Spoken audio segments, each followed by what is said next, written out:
I want to start today with a little test. I'm going to read you 4 short phrases. They're all technically English, and they're all grammatically correct in their own little universes. But I want you to just notice if your brain kind of rejects them.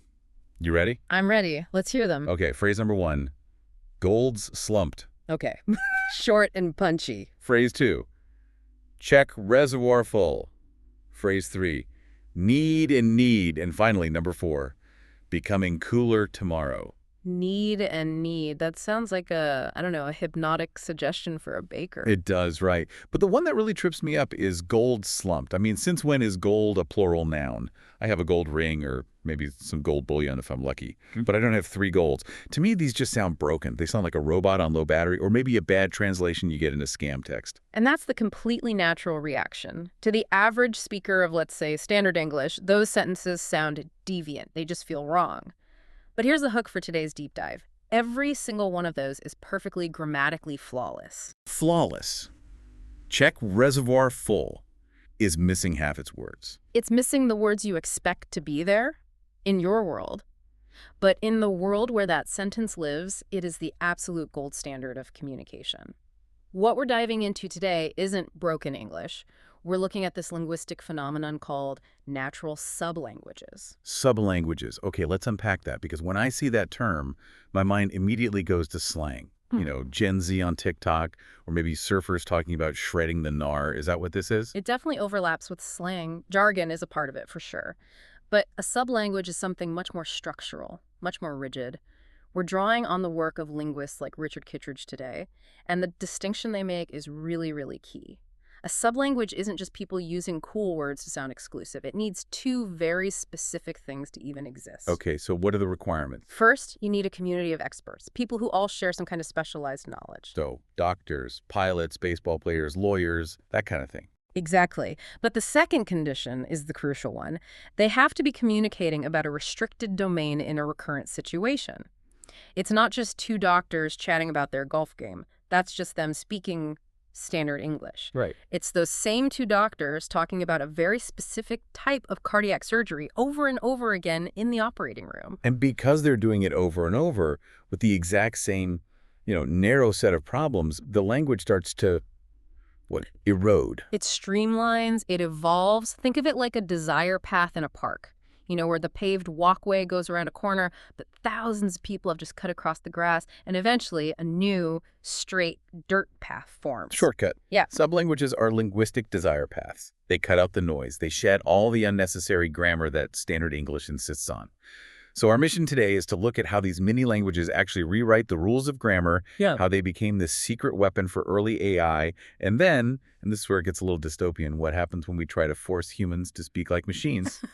For safety, that part about controlled languages really caught my eye. It feels a little Orwellian. But before we get to the language police, let's stick with the wild sublanguages, because the source material has this example that I absolutely loved. It's the tale of 2 sweeps.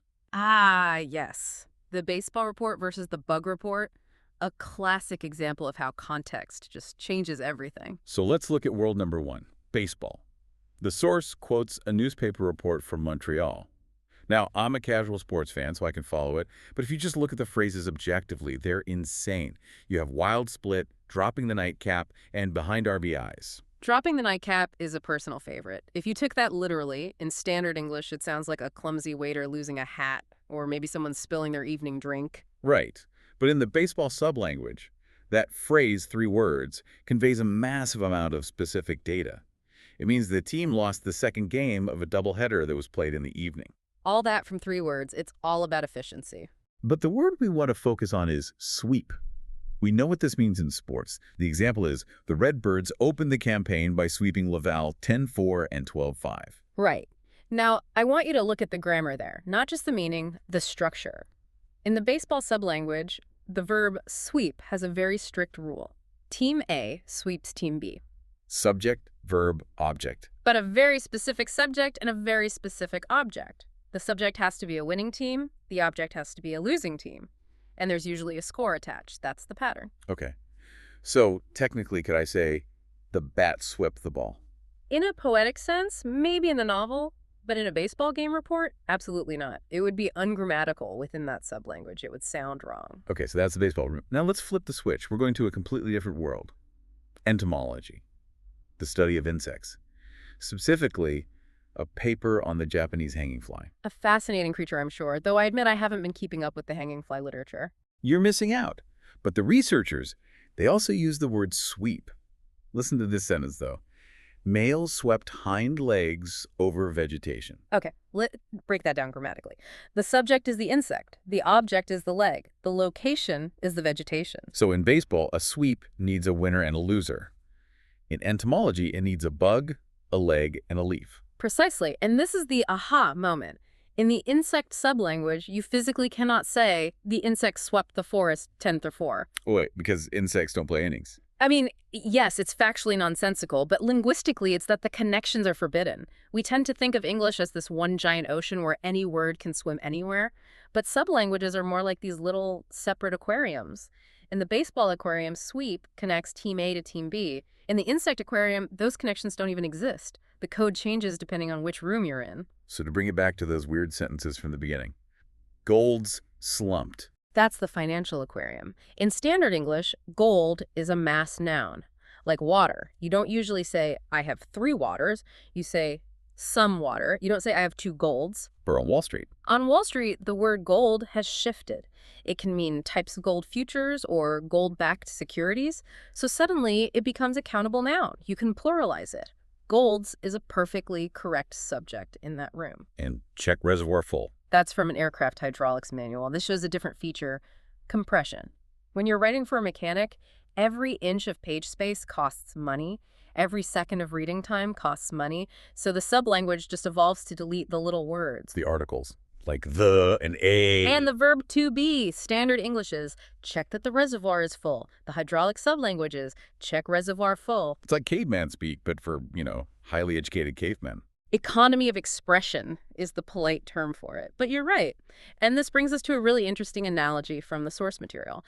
It says that sublanguages are to linguistics what fruit flies, Drosophila, are to genetics. Fruit flies? You mean those little annoying things that just appear on my bananas if I leave them out too long? The very same. Why do geneticists love fruit flies? I guess because they breed fast and they're simple. Exactly. They're a closed system. Humans are messy, we live a long time, our environments are complex, we lie about what we eat. Fruit flies are simple. You can map their genetics easily.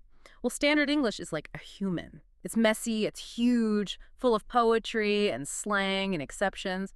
A total nightmare to map out. How about a weather forecast? A weather forecast is a fruit fly.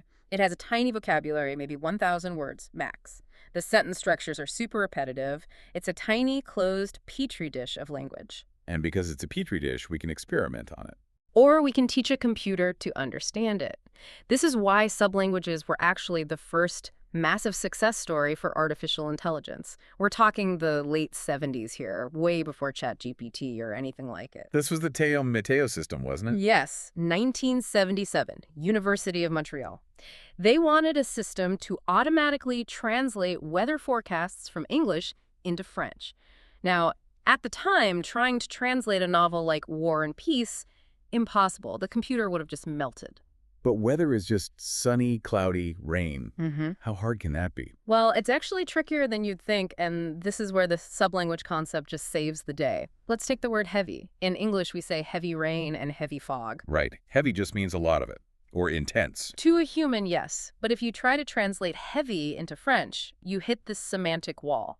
Because in the sublanguage, French is more precise about the physics of the water. The physics. Yeah, if you're talking about rainwater that's falling down, the French sublanguage demands the phrase pluie abondante, abundant rain. Okay, abundant, that makes sense. But if you're talking about fog, which is water suspended in the air, not falling, you can't say abundant. That's wrong. The French sublanguage demands brouillard généralisé, generalized fog. So if the computer just translated heavy fog as abundant fog, a French person would look at that and say, that's not right. Exactly. It would just sound unnatural. And here's the problem. The computer doesn't know what water is. It doesn't know about gravity or wetness. So how does it know which word to pick? It relies entirely on the sublanguage rule. It's a simple if-then logic. If the noun is rain, map heavy to abondant. If the noun is fog, map heavy too generalisé. It's purely syntactic. It's just algebra. Precisely. Ah. And because the domain was so small, just weather, they could map out every single one of those rules. The system was brilliant. It translated millions of words with very little human help because the world was small enough to be solved. And I guess that's where the optimism trap comes in. People saw that and thought, great, we solved weather. Next up, Shakespeare. Then diplomatic treaties. And they failed miserably. Because as soon as you step out of the fruit fly world of weather and into the real world, the rules just explode. Words have 50 meanings, metaphors pop up, the whole sublanguage structure just dissolves. So sublanguages are these naturally occurring, efficient little worlds. They evolve because experts want to be fast and precise. But the outline mentioned a pivot here, because sometimes we don't wait for them to evolve. Sometimes we build them from scratch. And this is the shift from natural sublanguages to controlled languages. I have to say, controlled language sounds a little authoritarian, like something a government would invent to stop people from thinking bad thoughts. It is a form of engineering for sure. If a natural sublanguage is a wildflower meadow that just grows how it wants, a controlled language is a perfectly manicured golf course where you get fined for stepping on the grass. Who's doing the controlling and why? Usually it's large industries, aerospace, automotive, heavy machinery. And the why is really simple: safety and money. I get the safety part. If I misread a manual on how to fix a jet engine, that's bad. It's catastrophic. And you have to remember, these manuals are being read by mechanics all over the world. A mechanic in Brazil, another in Germany, another in Japan. English might be their second or third language. So you want to strip out anything that could possibly be misunderstood. You want to dummy-proof the language. Standardize is the term they prefer, but yes, the absolute gold standard for this is called ASD, Simplified Technical English. It used to be called AECMA. It's basically the Bible for writing aerospace manuals. How strict are we talking here? Extremely. First, the vocabulary is capped. You get a dictionary of approved words, about 950 of them. 950 words. A toddler knows more words than that. Can you really explain a jet engine with that? Well, you're allowed your specific technical nouns like fuselage or piston or aileron, but the core language, the verbs and adjectives that connect those nouns, is locked. And then you have the grammar rules. Rule number 1, keep to one topic per sentence. Rule 2, no sentence longer than 20 or 25 words. That sounds tedious, but clear, I guess. But here's the rule that drives engineers absolutely crazy. You cannot use the ing form of a verb. Wait, no. So I can't say the pump is leaking? Nope. Can I say the engine is running? No. Because to a non-native speaker or to a machine, ing is ambiguous. Think about the word reading. Is it a verb, as in I am reading? Or noun, take a reading from the dial? Or an adjective, reading glasses? I've never actually thought about that. It is pretty confusing if you're not fluent. Exactly. So simplified English just bans it, removes the ambiguity. Instead of the pump is leaking, you have to write the pump leaks.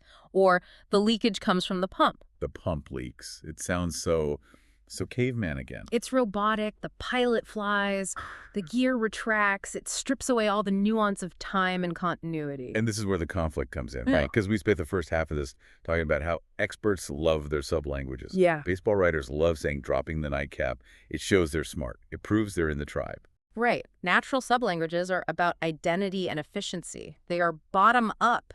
The community invents them because they work. But controlled languages are top down. The boss invents them. And the boss says, I don't care about your identity. I care that you don't crash the plane. And this creates a huge amount of friction. The source material is full of notes about how engineers hate writing in simplified English. I can imagine. You spend 30 years becoming an expert in aerodynamics, you have a PhD, and then you're told you have to write like a kindergartner. The plane flies. The pump leaks. It feels restrictive. It's like you're being asked to paint a masterpiece with a single fat crayon. And there's a genuine ethical concern raised in the research of if you force an expert to write in this dumbed-down language for 20 years, does it actually degrade their thinking? That's a scary thought. If language shapes thought and you restrict the language, do you restrict the thought? Do you lose the ability to see nuance because you're no longer allowed to write it down? It's a very open question. And there's another issue, the one-size-fits-all problem. Simplified English is designed for a non-native speaker. But for a native English speaker who's also an expert, reading "the pump leaks, check the valve," it just feels agonizingly slow. It lacks the shorthand that experts rely on. Check reservoir full is way faster. Much faster. So we're caught in this bind. We need safety, so we use controlled language. But we need expert efficiency, so we naturally want a sublanguage. Is there a way out? Or are we just stuck with the crayons? Well, the source material hints at a future solution. Technology kind of caused this problem, right, by requiring global manuals. But technology might also fix it. We're moving towards something called custom-tailored text. What does that look like? Imagine you're wearing AR glasses, or you're looking at a smart tablet while you fix an engine. The computer knows who you are. It has your profile. If you're the senior chief engineer with 40 years of experience, the manual displays the text in the high-level, dense, efficient sublanguage. Check reservoir full. Right. Give me the raw data. Exactly. But if you're a junior mechanic, or if your profile says you're a native Spanish speaker, the computer takes that same underlying data and automatically renders it into simplified technical English. Make sure that the reservoir is full. So the text itself is fluid. It changes depending on who's looking at it. That's the dream. We stop forcing humans to standardize themselves, and we let the machine do the hard work of translating between the expert tribe and the general public. That sounds like the best of both worlds. The experts get to keep their secret handshake, and the planes don't fall out of the sky. That is the hope. But until the technology really gets there, we're living in this constant tension, this balance between the need for expression and the need for control. It's really been a journey today. We started with the wild split of a baseball diamond, where language is colorful and really confusing to outsiders. We moved to the abundant rain of the weather computer, where we saw that by shrinking the world, we could actually teach machines to understand us. And we ended up in the super rigid safety manuals of aerospace, where words are literally banned to save lives. It really just highlights that language isn't one thing. It's a tool. And sometimes that tool is a paintbrush, and sometimes it's a wrench. And sometimes it's a fruit fly. And sometimes it's a fruit fly. Before we wrap up, I want to leave you with one final thought of provocation from the source material. We talked about how using jargon like dropping the nightcap or need a need proves you're part of a tribe. It's a badge of honor. It creates a sense of belonging. So here's the question. If we keep engineering language for machines and for global safety, if we keep pushing for these controlled languages, do we risk losing that efficiency of expression that makes human expertise so dynamic? That is the big question. Is the trade-off between safety and expressiveness always worth it? We gain clarity, sure. But what do we lose when we strip away the wildness of expert language? Do we maybe lose the spark of discovery that happens when two experts can speak to each other in their own efficient shorthand? Something to mull over the next time you read a surprisingly simple instruction manual, or the next time you hear a sports announcer say something totally bizarre. Indeed. That's it for this deep dive. Thanks for listening.